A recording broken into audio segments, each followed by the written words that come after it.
Olá pessoal, tudo bem? Estou aqui de volta para a gente continuar falando então sobre os números naturais, os inteiros e os racionais, né?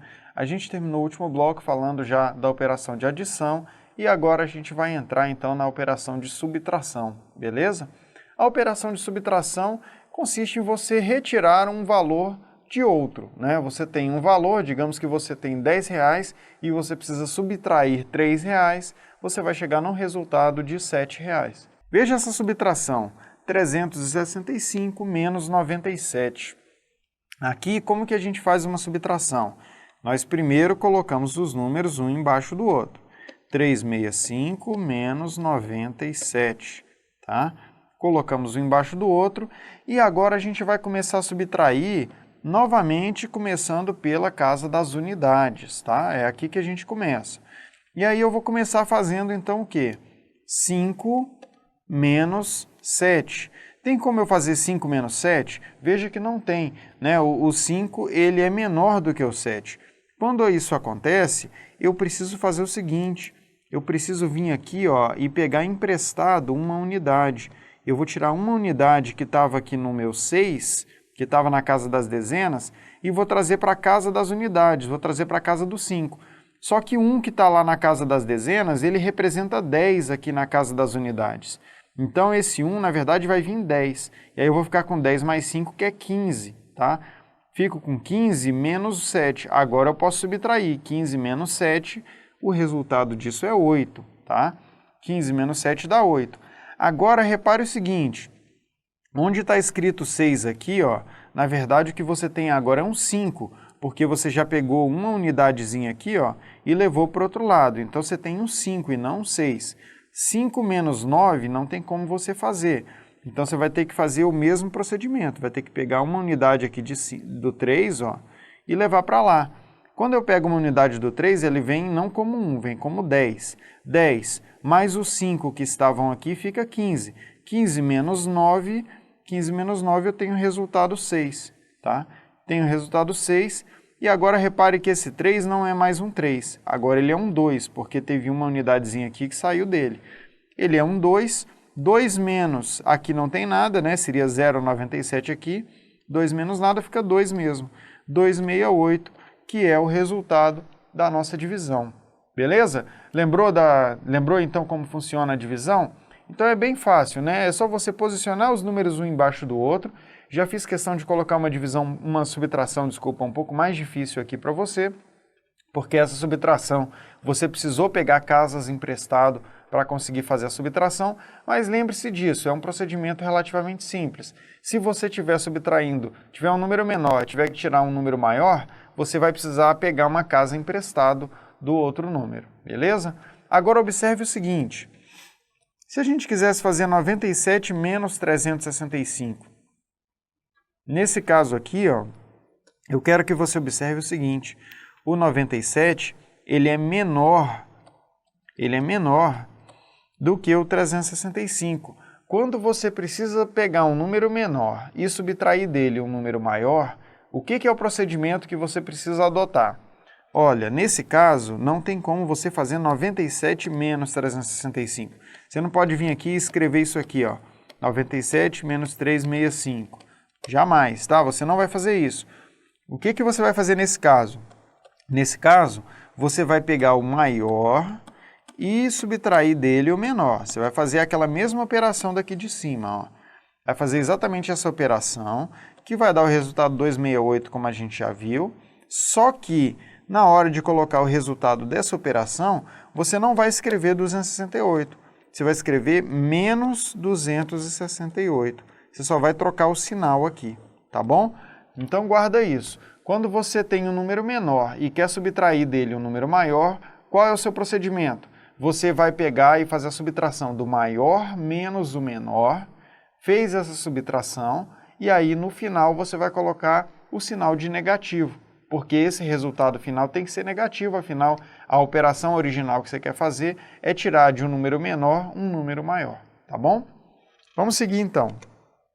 Na subtração, a gente vai trabalhar as mesmas propriedades que a gente viu quando a gente estava falando da adição e mais uma aqui que é o elemento oposto. Observe o seguinte, quanto que é 3 menos 2? 3 menos 2 é 1. E se eu fizesse 2 menos 3? Aqui entraria naquela mesma situação de subtrair um número maior de um menor, que na verdade você teria que fazer a primeira operação e colocar o sinal negativo no final. Então isso dá menos 1. 1 menos 1. Observe o seguinte, quando eu inverti a ordem, ó, eu tive resultados diferentes, né? Então, a subtração ela não tem a propriedade comutativa. Se você trocar a ordem, o resultado vai ser diferente, tá? Então, ao contrário da adição, aqui não tem propriedade comutativa. Associativa também não tem. Você não pode sair associando de qualquer forma os termos da subtração. Você tem que fazer a subtração exatamente na ordem dos termos que são apresentados, tá? Qual é o elemento neutro da subtração? Aqui o elemento neutro, ele existe e ele é o zero. Por que ele é o zero? Porque se eu pegar e subtrair zero de qualquer número, ó, eu vou ficar com o número mesmo. Ó. Se eu fizer essas subtrações, repare que o zero ele não faz diferença, por isso ele é um elemento neutro, tá? E a propriedade do fechamento? A gente diz que tem a propriedade do fechamento quando, ao fazer a subtração, o número resultante pertence ao mesmo conjunto dos originais, né?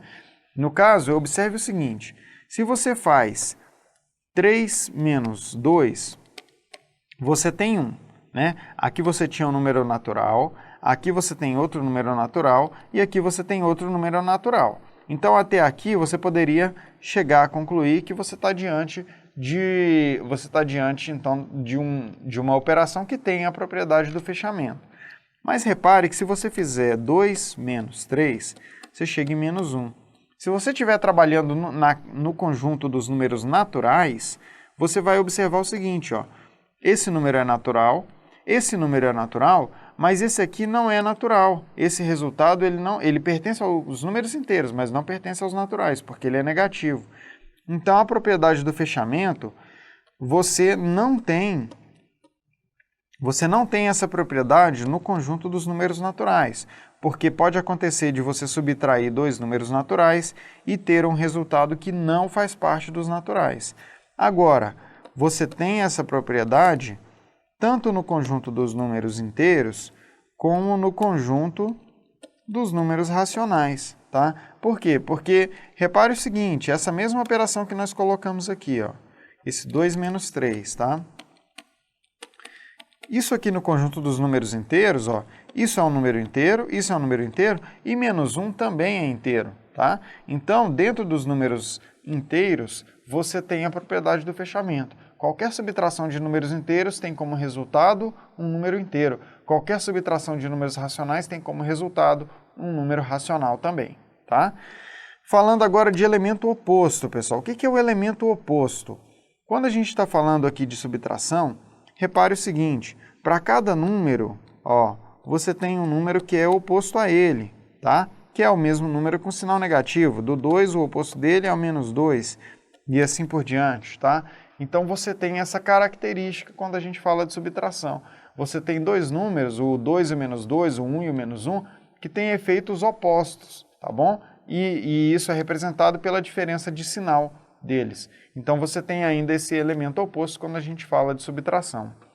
Vamos entrar agora na multiplicação. A multiplicação é uma operação bem interessante, né? A multiplicação, ela é a soma de parcelas iguais. Tá? Imagina o seguinte, vou colocar uma multiplicação pequenininha para você aqui. 5 vezes 3. O que significa 5 vezes 3? Significa 5 vezes o 3, 5 repetições do número 3. Tá? Então, 5 vezes 3 seriam 5 repetições do número 3. É 3 mais 3, mais 3, mais 3, mais 3. Tá? 5 vezes ó, o número 3. A gente sabe que isso aqui dá 15, né? 5 vezes 3 é 15, e essa soma aqui também é igual a 15. Então, a multiplicação, ela nada mais é do que a soma de parcelas iguais, tá? É basicamente isso. E aí, na multiplicação, é interessante você saber também fazer multiplicações de cabeça, ou fazer à mão, tá? Olha só, vamos trabalhar esse exemplo, 57 vezes 13. Para fazer isso, veja que eu já coloquei os números ó, com as casas devidamente posicionadas. casa das unidades embaixo de casa das unidades, casa das dezenas embaixo de casa das dezenas. Daí eu vou apagar aqui e nós vamos começar a nossa multiplicação também pela casa das unidades. Eu vou começar, na verdade, pegando ó, esse número aqui, ó, das unidades aqui, o 3, e vou multiplicar ele tanto pelo 7 como pelo 5. Tá? Esse é o primeiro passo. E depois, o que eu vou fazer?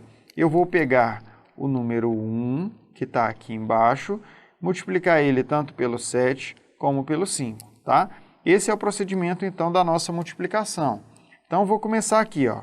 Vou começar com 3. 3 vezes 7, isso dá quanto? Isso dá 21. A 21, quando dá 21, eu pego esse 1 e deixo no resultado, vou deixar ele aqui, e pego esse 2 e levo ele lá para cima, tá? Ele vai vir para cá, para a próxima operação, tá? É isso que a gente faz. Agora, eu preciso fazer 3 vezes o 5. 3 vezes 5 é 15. Depois de fazer 3 vezes 5, que dá 15, eu venho e somo essas duas unidades. 15 mais 2, isso dá 17. Então, eu coloco aqui 17, fico com 171. Beleza. Agora, qual a próxima etapa? Agora, a gente vai olhar a multiplicação pelo número 1. Então, eu vou fazer 1 vezes 7. 1 vezes 7 dá 7. Onde eu vou colocar esse resultado? Eu vou começar a escrever esse resultado logo embaixo aqui do 1. Não vai ser aqui embaixo do 3, não. Ó. Vai ser embaixo do 1. Então, esse 1 vezes 7, que dá resultado 7, vai ficar aqui, ó, tá? Não vai ficar embaixo desse 1 aqui, não. Tudo bem? Então, tá. Colocamos aqui 1 vezes 7. Agora, a gente vai fazer o 1 vezes 5. 1 vezes 5 é 5 mesmo. Então, fica aqui. Depois que a gente fez isso, a gente vai somar tudo isso que nós temos. A gente vai chegar e somar isso daqui. Posso até colocar um 0 aqui para facilitar a sua visualização dessa soma, tá? É como se eu estivesse somando 171 com 570. Vou fazer ó, 1 mais 0, isso dá 1. 7 mais 7 dá 14, fica o 4 do 14 e vai uma unidade lá para a próxima operação. E aí vou ficar com 1 mais 5, que dá 6, com aquela uma unidade que veio, 7. 741 é o resultado da multiplicação. Tudo bem? Então é assim que você trabalha uma multiplicação. Você coloca os números um embaixo do outro, você começa multiplicando pela casa das unidades do número que está embaixo e depois você vai multiplicar pela casa das dezenas do número que está embaixo e se tiver casa das centenas vai para ela e assim sucessivamente e depois você soma tudo, tá? Lembrando só da maneira de você posicionar os números aqui também, beleza? Vamos seguir aqui falando de um ponto importantíssimo quando a gente fala de multiplicação, que é a regra de sinais, né? O que é o seguinte, o que você tem que lembrar? Quando você multiplica dois números positivos, o resultado é positivo mesmo. 741 nesse caso, né? Foi a operação que nós fizemos. Agora, se você multiplica um negativo por um positivo, o resultado é negativo, menos 741. Isso vai acontecer aqui embaixo também, ó. Um positivo vezes um negativo, menos 741. E quando você multiplica um negativo por outro negativo, isso me dá positivo, tá? É você lembrar daquela regrinha de que menos vezes menos dá mais, né? Negativo vezes negativo dá positivo, beleza?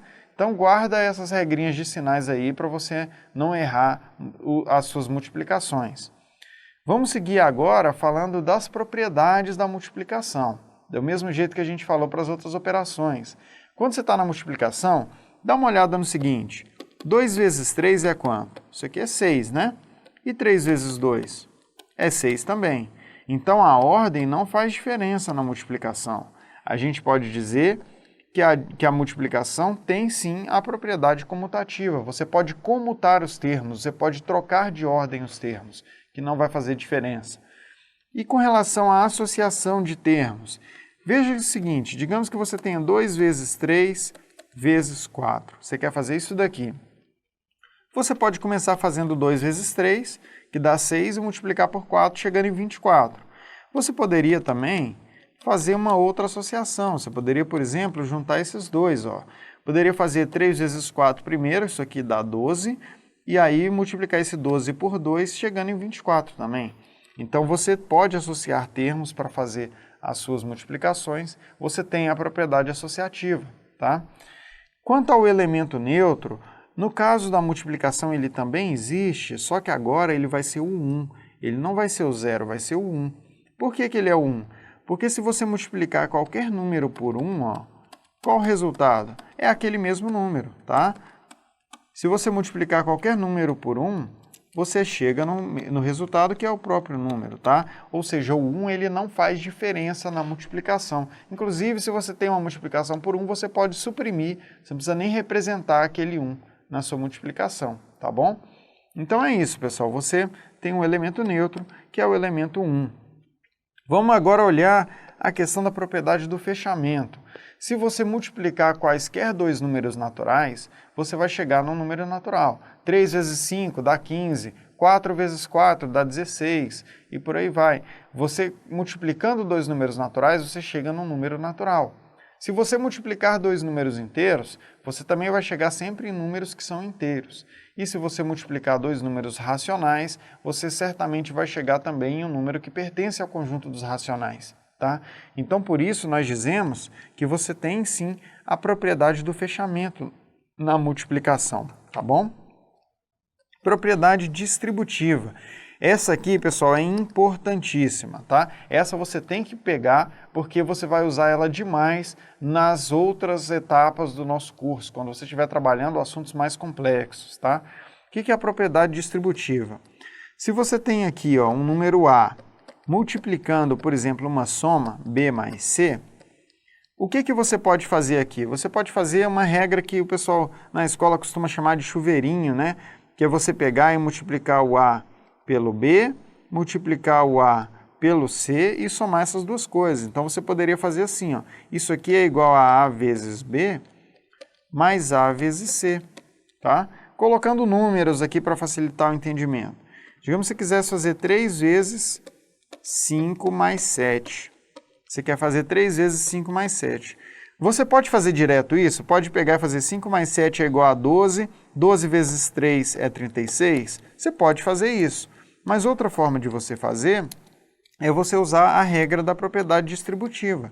Você pegar o 3, multiplicar pelo 5, pegar o 3 e multiplicar pelo 7 e somar os resultados. Você vai ficar com 3 vezes 5 mais 3 vezes 7. Quanto que é 3 vezes 5? É 15, né? E 3 vezes 7 é 21. Quanto que é 15 mais 21? 36, do mesmo jeito que a gente tinha encontrado antes, tá? Então, observa que a propriedade distributiva, ela vai ser muito útil para você, tá? Você pode usar ela nos dois sentidos. Deixa eu mostrar para você como que você usa a propriedade distributiva no sentido inverso. Repare o seguinte, imagine que você tivesse aqui uma operação da seguinte maneira. Se tivesse aqui, ó, 3 vezes 5 mais 7 vezes 3 mais 3 vezes 3, tá? Observe o seguinte, se você tivesse isso daqui, desse jeitinho que eu coloquei, eu vou colocar, em vez de 3 vezes 3, vou colocar 3 vezes 8, para não confundir aqui, tá? O que você poderia fazer nessa operação aqui? Você pode fazer essa multiplicação, depois fazer essa e depois sair somando tudo. Você pode fazer isso. Outra coisa que você pode fazer é o seguinte, usar a propriedade distributiva. Perceber que aqui você tem um 3, aqui você também tem e aqui você também tem. Então, você pode colocar esse 3 em evidência, multiplicando o quê? Multiplicando a soma dos outros termos, tá? Multiplicando 5 mais 7 mais 8. Multiplicando 5 mais 7 mais 8. 5 mais 7 mais 8, olha, 5 mais 7 é 12. 12 mais 8 é 20, certo? Então, aqui dentro eu fico com 20. É 3 vezes 20 isso aqui que me dá 60, tá? Então, é uma forma de você utilizar a propriedade distributiva no seu dia a dia e nas suas operações, beleza? Você colocar um termo em evidência e colocar os outros termos dentro dos parênteses, tá bom? Vamos ver agora a nossa divisão, tá? A operação de divisão. Dividir, como o próprio nome diz, significa você repartir, né, em um número determinado de partes, uma quantidade inteira que você possui, uma quantidade que você possui, tá? Observa aqui essa divisão que nós vamos fazer, ó, 715, como que a gente representa? Ó, dividido por 18. A gente usa esse símbolo para representar a nossa divisão, né? Onde nós chamamos esse termo de dividendo e esse termo aqui de divisor, tá? Vou fazer 715 dividido por 18. Como que eu faço essa divisão? Agora, ao contrário das outras operações que começavam pela casa das unidades, eu vou começar daqui de cima, ó. Vou começar aqui da casa das centenas, no caso aqui do 715, tá? Eu vou começar primeiro tentando dividir o 7 por 18. Tem como dividir 7 por 18? Não tem. Então eu vou tentar juntar aqui mais um 1. 71 dividido por 18, agora eu já posso dividir, porque 71 ele é maior do que 18, então dá para fazer alguma divisão. 71 dividido por 18, eu tenho agora que testar alguns números. Digamos que eu tentasse o resultado, eu tenho que tentar o maior número possível aqui, ó, de forma que esse número, digamos que eu tente aqui o 2, tá? Eu vou colocar um 2 aqui. Agora eu precisaria testar. 2 vezes 18 dá 36. Para eu poder fazer essa subtração aqui e ver quanto que eu obtenho de resultado. Veja aqui, se eu fizesse dessa forma, qual seria o resultado que eu ia obter? Eu ia obter aqui o resultado 35 nessa subtração. Só que 35 é maior do que 18. Isso indica que eu fiz alguma coisa errada, tá? Então eu deveria tentar um número um pouco maior. Em vez do 2, eu vou tentar o 3 aqui. Vou jogar o 3. Vamos ver o que vai acontecer se eu jogar o 3 aqui. 3 vezes 18, 3 vezes 8 é igual a 24. Então, vou deixar o 4 aqui. E vai 2 unidades. 3 vezes 1 é 3, mais 2, 5. Então, coloco aqui, ó, 54. Vou fazer agora essa subtração. Quanto vai dar essa subtração? 1 menos 4 não dá para eu fazer. Mas eu vou pegar uma unidade aqui do 7, vou ficar com 11 menos 4, que me dá o resultado 7. E aqui no lugar do 7 eu passo a ter 6. 6 menos 5, isso dá 1. Veja que agora eu cheguei em 17, que é menor do que o divisor 18. Então, eu estou fazendo certo, tá? Realmente, eu deveria deixar aqui o 3 mesmo. Agora eu vou descer a próxima casa. A próxima casa é um 5. Desci essa casa 5 aqui, vou fazer agora a divisão de 175 por 18. 175 por 18, observe o seguinte, quanto que seria 10 vezes 18? 10 vezes 18 é quase 175, ó, é 180. Então, eu tenho que tentar um número um pouquinho menor do que 10, né? Eu vou tentar o 9 aqui, ó, no lugar do meu resultado. Quando dá 9 vezes 18? 9 vezes 8 é 72. Então, eu deixo 2 e passo 7 unidades para a próxima operação. 9 vezes 1 é 9. 9 mais 7 dá 16. Subtraindo aqui, ó, qual é o resultado que eu chego? Ó? 5 menos 2 dá 3. 7 menos 6 dá 1. 1 menos 1 dá 0. Então, eu cheguei no 13. Repare que 13 é menor do que 18. 13 é menor do que 18 e eu não tenho mais nenhuma casa aqui para eu descer. Não tenho mais nenhuma casa no meu divisor, no meu dividendo para eu descer. Então, eu poderia parar a minha divisão por aqui e escrever o seguinte. Nessa divisão, onde eu tinha o dividendo 715 e o divisor 18, qual foi o meu resultado ou o meu quociente? Tá? Resultado ou quociente? Foi igual a 39. E qual foi o resto da minha divisão? O resto foi 13. Tá? É assim, então, que você realiza uma operação de divisão. Tá? E você pode gravar essa relação, que o dividendo ele sempre vai ser igual ao divisor multiplicado pelo quociente, mais o resto. Você pode usar isso aqui até mesmo para você checar se você fez a divisão correta. Tá? E aí vamos testar aqui. Ó. Quanto que ficaria nesse caso? Nosso divisor é 18, vezes o nosso quociente 39, mais o nosso resto 13. Tá?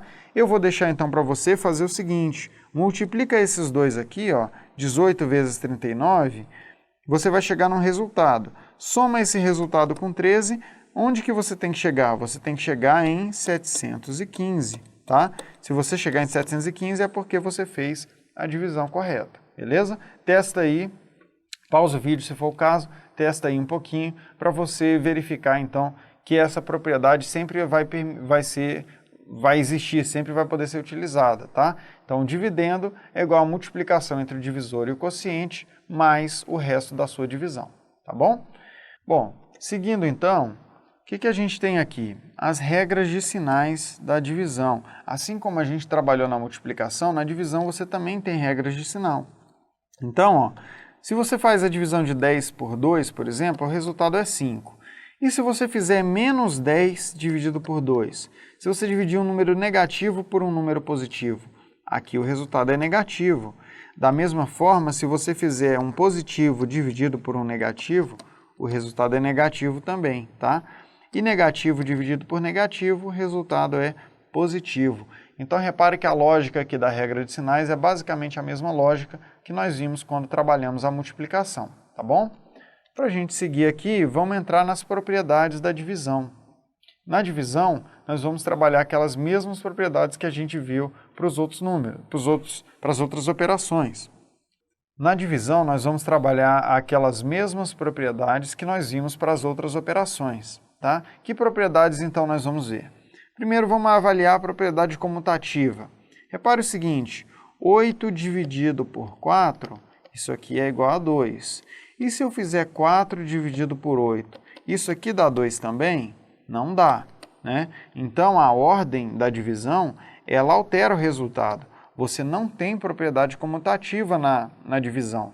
Da mesma forma, você não tem propriedade associativa, porque você não pode sair associando as divisões do jeito que você quiser. Você tem que fazer as divisões na ordem que elas forem apresentadas para você, tá? Qual é o elemento neutro da divisão? Aqui você tem um elemento neutro. Esse elemento neutro é 1, assim como acontecia na multiplicação.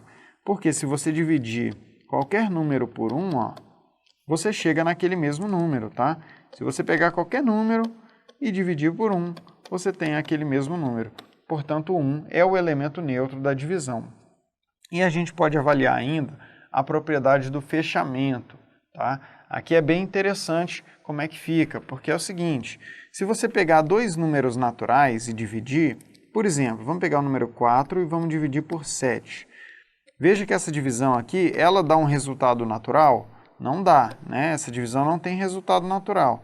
Então, a gente pode dizer que no conjunto dos números naturais, você não tem a propriedade do fechamento, tá? Você não tem a propriedade do fechamento na divisão. E no conjunto dos números inteiros? Vamos avaliar o conjunto dos números inteiros. Se você pegar um número inteiro, 4, vamos repetir esses mesmos e dividir pelo número inteiro, 7, isso aqui dá um número inteiro? Não dá, né? Essa divisão aqui vai ter casas decimais, não vai ser um número inteiro. Então, não tem a propriedade do fechamento nos números inteiros. E nos números racionais? Aqui sim, tá? Aqui você tem a propriedade do fechamento. Repare que se você dividir 4 por 7, tanto 4 como 7 são números racionais, né? São inteiros, são racionais, são naturais. Essa divisão aqui, ó, independente do resultado que vier aqui para frente, isso aqui a gente sabe que é até uma forma de representar um número racional. Quando você divide, coloca a divisão de dois números inteiros, você está falando justamente de um número racional. Então, você tem a propriedade do fechamento. Se você dividir quaisquer dois números inteiros, qualquer dois números racionais um pelo outro, você vai ter como resultado um número racional, tá? Então, você só tem a propriedade do fechamento aqui no conjunto dos números racionais, beleza? Bom, pessoal, ainda nesse tema, vamos falar um pouquinho sobre como que a gente soma e subtrai frações, tá? Nós vamos lembrar como que a gente trabalha com frações. É muito importante você saber usar frações, porque isso vai aparecer em muitas questões de prova sua, tá? Quando a gente fala de frações, você tem que lembrar o seguinte, imagina que você quer somar a fração 1/6, a fração nada menos, não é nada além de uma divisão, é a divisão de 1 por 6 basicamente. Quero somar essa fração com a fração 3/8, com a divisão de 3 por 8. Como que eu faço para poder somar duas frações? Eu preciso escrever elas com o mesmo denominador, né? Não sei se você lembra, mas quando você tem uma fração como essa, isso aqui é o numerador da fração e isso daqui é o denominador da fração. Quando você quer somar duas frações, elas têm que estar escritas com o mesmo denominador. E nesse caso, elas estão com denominadores diferentes, o denominador 6 e o denominador 8. Então, para você somar, você tem que colocar no mesmo denominador, que nesse caso você pode testar um. Eu vou colocar um exemplo aqui, depois a gente vai ver como tem formas mais fáceis de você chegar nesse denominador. Mas, por exemplo, imagine o denominador 24, tá? Eu quero colocar o denominador 24. Veja que nesse caso, para ir de 6, para vir aqui do 6 para o 24, eu preciso multiplicar por quanto? Preciso multiplicar por 4, né? 6 vezes 4 dá 24. Então, o 1 também tem que ser multiplicado por 4 para eu colocar aqui em cima. Tem que chegar aqui, então, em 4, né? 1 vezes 4 é 4, tá bom? Então, é assim que você vai fazer. O número que você multiplica embaixo tem que ser o mesmo número que você multiplica em cima. E a próxima fração? Vou colocar de novo aqui o 24 e agora nós vamos observar o seguinte, que para ir de 8 para 24, aqui eu preciso de multiplicar por 3, né? 8 vezes 3 é 24. Então, para ir de 3 para o próximo valor aqui, eu tenho que multiplicar por 3 em cima também. 3 vezes 3, isso aqui dá 9, né? Dá 9, portanto, veja aqui. Eu escrevi as duas frações, tanto essa como essa fração, eu escrevi as duas agora com o denominador 24, com o mesmo denominador. Quando eu faço isso, eu posso manter aqui o denominador e posso somar os numeradores. É assim que a gente faz. 9 mais 4, isso aqui dá 13. 13 dividido por 24. Esse é o resultado, então, da nossa soma de frações. Então, lembra disso. Para você somar frações, o que você precisa fazer? Você precisa escrever as duas frações com o mesmo denominador. Você vai encontrar um denominador que seja um múltiplo dos dois números, que seja um múltiplo de 6 e um múltiplo de 8, nesse caso aqui. Nós escolhemos o denominador 24, porque o 24 é o mesmo que 4 vezes 6 e é o mesmo que 3 vezes 8. Tá? Por isso nós escolhemos o 24. Depois a gente vai ver formas melhores de você escolher esse denominador. Mas por agora, lembre-se o seguinte, você tem que encontrar um denominador que sirva para as duas frações, e aí você tem que transformar as duas frações multiplicando os numeradores pelo mesmo número que você multiplicou os denominadores. Aí você escreveu as duas frações da mesma forma, as duas frações com o mesmo denominador, você mantém o denominador e soma os numeradores para você chegar no resultado da sua soma. Tudo bem?